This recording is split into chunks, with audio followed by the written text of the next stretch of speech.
Hey y'all, welcome back to another I Have Albinism. So what does that mean? This one will be a little bit different because I'm gonna do it in a get ready with me style. So let me show you what I'm wearing. I am wearing this right here, with these right here, and these right here.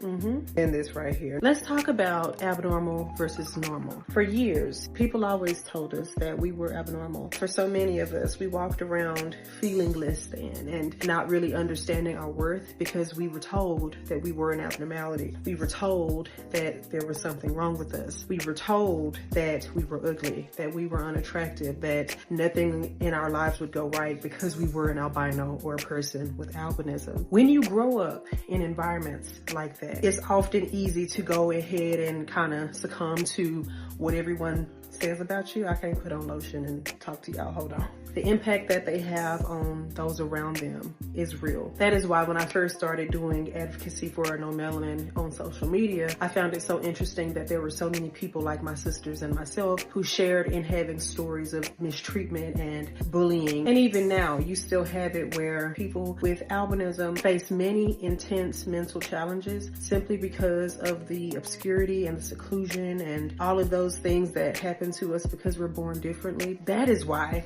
advocacy is so important. I began to realize, no.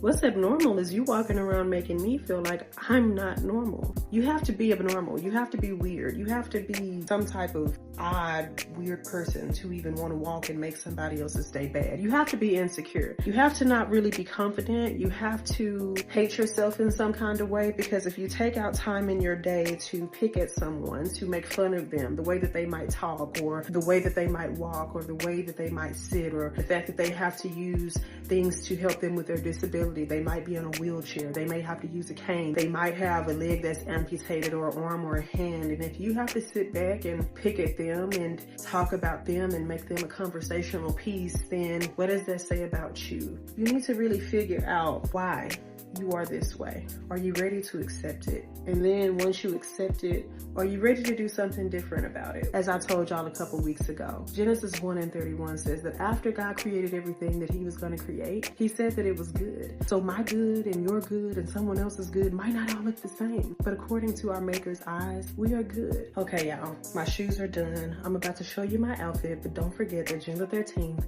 this Friday, is Albinism Awareness Day. So don't forget to rock your yellow. I love y'all, and let's look at this look. Okay, y'all, this is the look. This is the outfit. I told you guys, nothing major, but super cute.